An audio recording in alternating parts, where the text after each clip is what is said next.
Assalamualaikum warahmatullahi wabarakatuh. Apa kabar semuanya? Semoga sehat dan semangat untuk belajar pada hari ini. Pelajaran matematika kelas 7 semester ganjil. Materi posisi titik terhadap titik asal 0,0 dan titik tertentu A, B. Kompetensi dasar 3.2 menjelaskan kedudukan titik dalam bidang koordinat kartesius yang dihubungkan dengan masalah kontekstual. Tujuan: menggunakan koordinat kartesius untuk menentukan posisi titik terhadap titik asal 0,0 dan titik tertentu A, B. Pernahkah kalian berkemah? Dalam perkemahan ada pos utama, tanah lapang, teka-teki tersembunyi, hutan, dan lain-lain. Coba sekarang perhatikan denah perkemahan di bawah ini. Ya, halaman 53 buku paket. Kita sedang membicarakan tentang posisi titik terhadap titik asal 0,0. Posisi titik terhadap titik asal, kita lihat titik asal itu adalah 0,0. Berarti kita menggunakan koordinat kartesius. Ya, kita sudah tahu kalau dari titik asal, misalnya pos 1. Pos 1 berarti sumbu X 2, sumbu Y 5. Nah, itu adalah posisi titik terhadap titik asal. Sedangkan posisi titik dari titik tertentu A, B, misalkan pos 1 dengan perumahan. Ya. Jadi perumahan dan pos 1, titik asalnya adalah pos 1. Kita lihat ke perumahan berarti 1, 2, 3, 4 satuan ke kanan dan 0 satuan ke atas. Nah, itu dari titik tertentu, dari pos 1. Titik tertentunya berarti pos 1. Lalu perumahan dari tenda. Kita lihat tenda adalah 0,2 tenda, X-nya 0, Y-nya 2. Tenda 2 dari perumahan berarti kita lihat dari tenda 2 ke perumahan itu ke kanan 1, 2, 3, 4, 5, 6 satuan. Lalu ke atas 1, 2 satuan, 3 satuan. Jadi 6 satuan ke kanan dari tenda 2 dan 3 satuan ke atas. Nah, itulah dari titik tertentu, yaitu dari titik tenda 2. Paham ya? Oke. Nah, sekarang kita lihat perumahan dari titik pos 2. Nah, pos 2. Kita lihat pos 2 ada di kuadran kedua, yaitu sebelah kiri, yaitu -4,4. Nah, itu pos 2. Ke perumahan berarti ke kanan 1, 2, 3, 4, 5, 6, 7, 8, 9, 10. 10 ke kanan dan 1 ke atas. Nah, itulah posisi titik terhadap titik tertentu.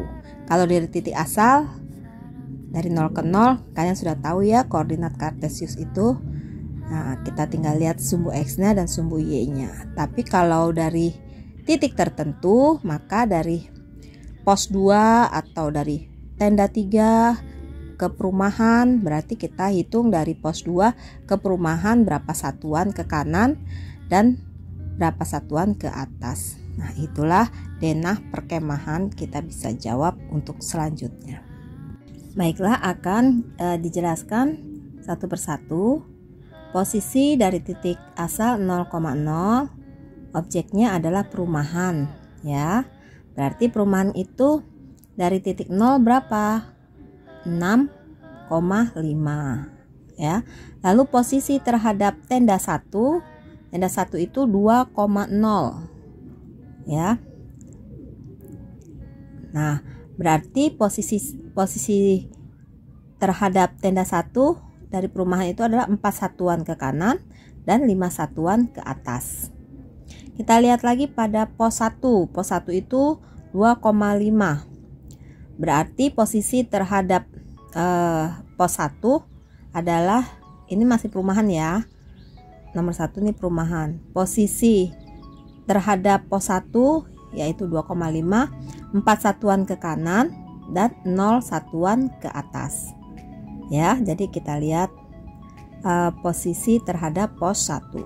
Sekarang posisi terhadap pasar. Nah, dari perumahan posisi terhadap pasar adalah 4,3. Berapa perumahan ke posisi terhadap pasar? Yaitu 2 satuan ke kanan dan 2 satuan ke atas. Nah, itu perumahan terhadap posisi terhadap tenda 1, pos 1 dan pasar. Sekarang kita lihat pemakaman. Nah, di sini lihat ya, ada pemakaman yaitu posisi terhadap titik 0 yaitu titik asal. Koordinatnya adalah -5 sebelah kiri, -5, -2 pemakaman. Nah, posisi terhadap tenda 1 yaitu 2,0 adalah 7 satuan ke kiri dan 2 satuan ke bawah. Nah, terhadap pos 1 berapa? 7 satuan ke kiri dan 7 satuan ke bawah. Terhadap pasar, posisi terhadap pasar 9 satuan ke kiri dan 5 satuan ke bawah. Betul. Nah, sekarang udah mulai mengerti ya. Jadi kita lihatnya dari posisi terhadap tenda, baru ke pemakamannya.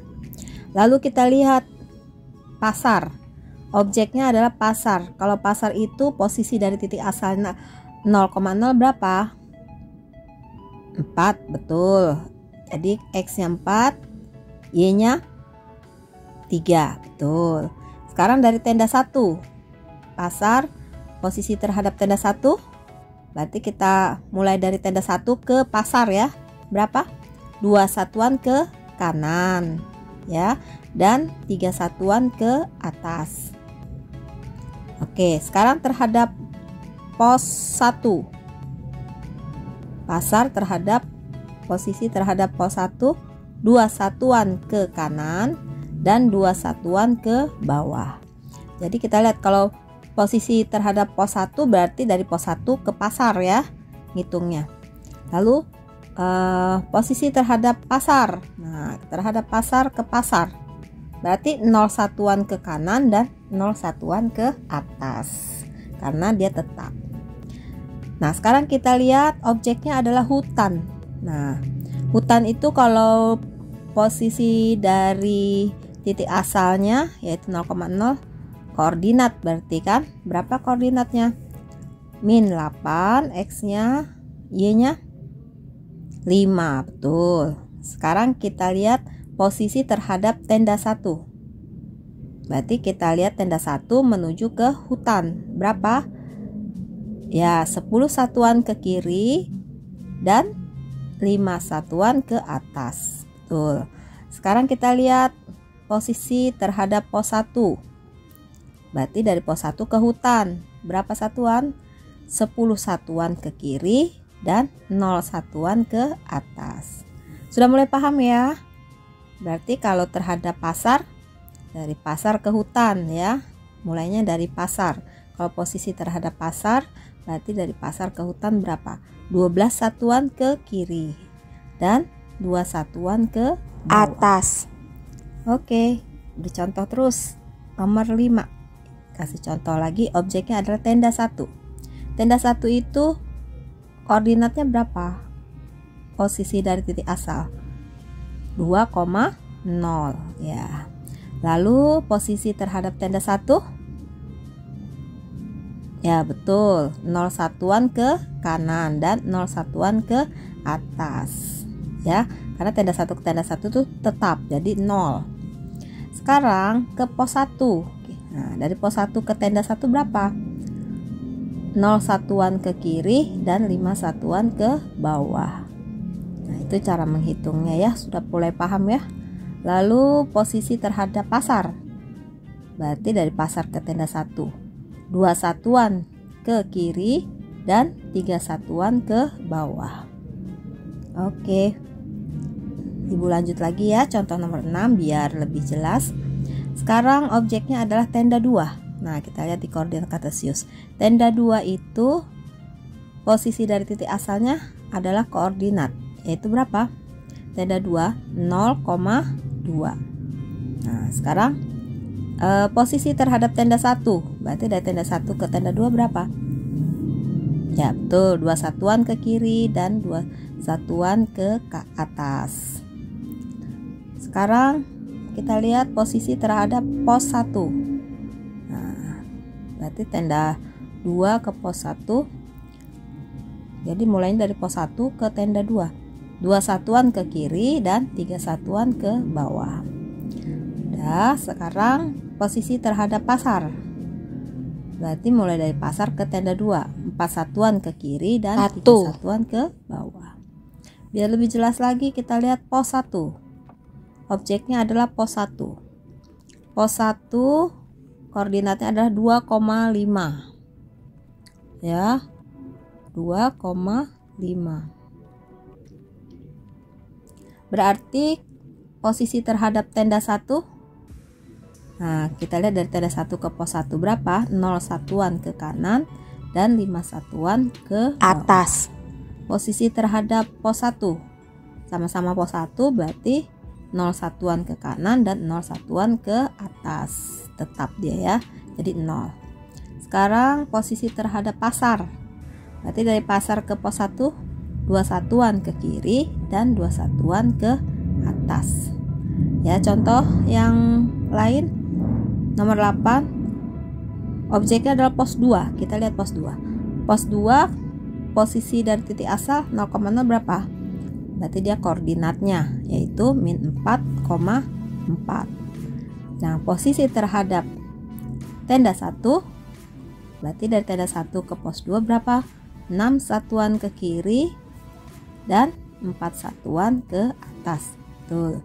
Sekarang kita lihat pos 1. Posisi terhadap pos 1 berarti kita lihat pos 1 berarti kalau dari pos 1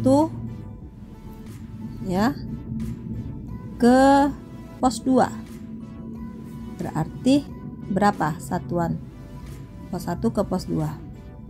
1 2 3 4 5 6. 6 ke kiri dan 1 ke bawah. Paham ya? Nah, sekarang posisi terhadap pasar. Berarti dari pasar ke pos 2 berapa? 8 satuan ke kiri dan 1 satuan ke atas. Nah, mudah-mudahan ini sudah paham, lebih paham ya, sehingga kita bisa mengerjakan soal-soal mengenai posisi terhadap titik 0, titik asal, dan titik tertentu A, B. Baik, kita akan coba mengerjakan. Ayo kita berlatih 2.2. Di situ adalah aliran. Gambar ini menunjukkan aliran sungai yang melewati beberapa titik dalam bidang koordinat. Nah, pertanyaannya, coba sebutkan 5 koordinat titik-titik yang dilalui oleh aliran sungai tersebut. 5 koordinat. Berarti kita sebutkan dari titik A. Titik A itu berapa? Dari titik asal, dari titik 0. Yaitu min 7,7. Jadi titik A itu koordinatnya adalah min 7,7. Oke, sekarang kita lihat titik B. Titik B dari titik asal 0,0 berapa? Kita lihat X-nya min 6,4 ya. Titik B itu koordinatnya adalah X-nya min 6, Y-nya adalah 4, jadi min 6,4. Oke, sekarang kita lanjutkan titik C. Titik C itu koordinatnya dari titik asal 0,0, X-nya adalah min 3, Y-nya adalah 3. Oke, sekarang titik D. X-nya berapa? 0. Y-nya berapa? 2. Berarti koordinat titik D adalah 0,2. Sekarang titik E. Titik E koordinatnya berapa? X-nya adalah betul 2. Y-nya berapa? Ya, betul 4. Berarti koordinatnya 2,4. Ada 5 ya. Disuruh 5 titik, sudah kita jawab pertanyaannya yang A. Sekarang kita lanjutkan pertanyaannya yang B. Sebutkan titik-titik yang dilewati aliran sungai yang berada pada kuadran 1, kuadran 2, dan kuadran 3, dan kuadran 4. Nah, berarti kuadran 1 itu adalah titik G, E, F, G ya.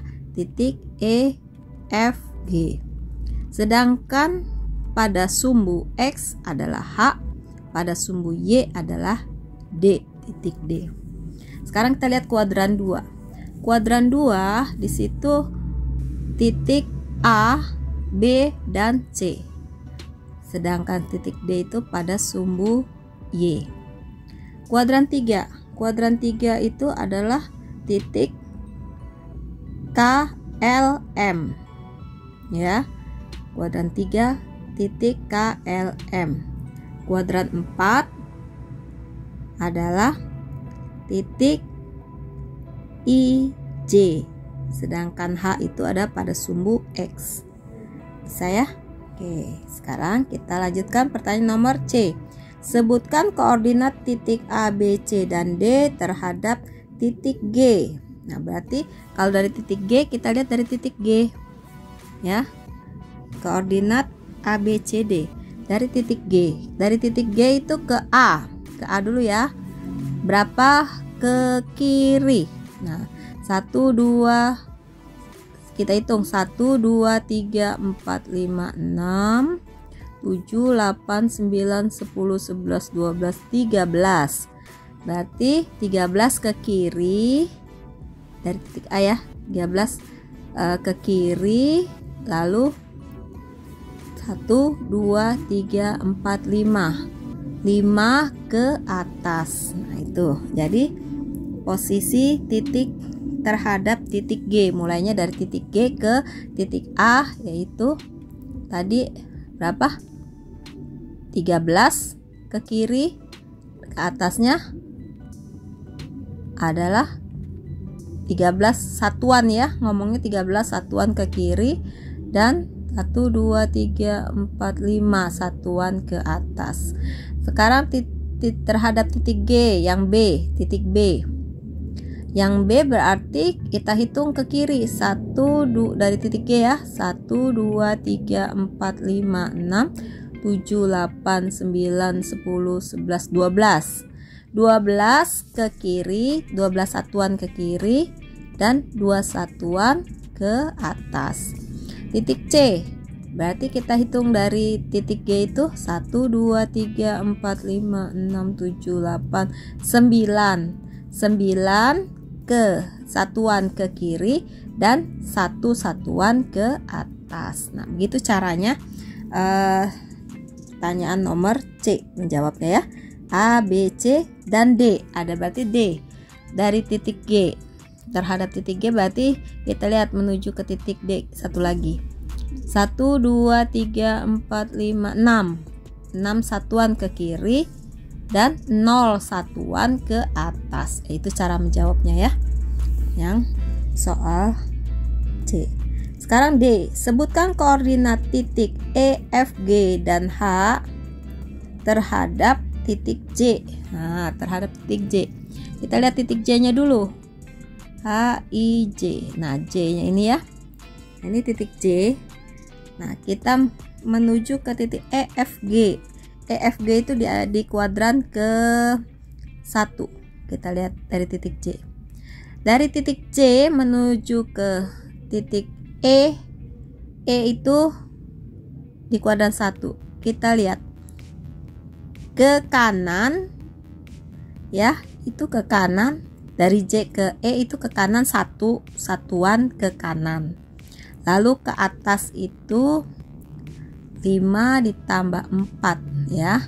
Berarti 9 satuan ke atas. Itu jawaban yang untuk titik E terhadap titik J.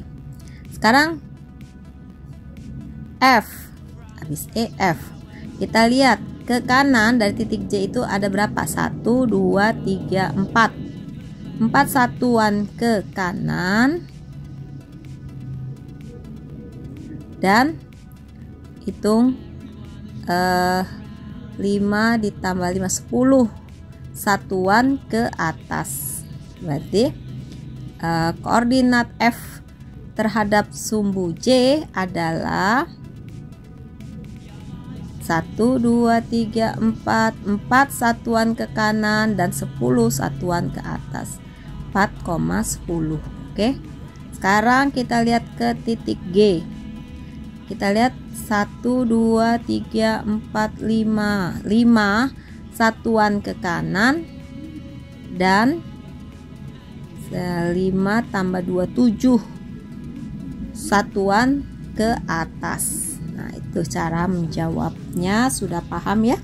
Sekarang tugas buat kalian supaya kalian lebih paham, kalian kerjakan soal selanjutnya, yaitu diketahui ya, tugas nomor 1, diketahui titik P 4,-5 serta titik Q 3,2, R 4,7, S min 5,4 dan T min 3,6.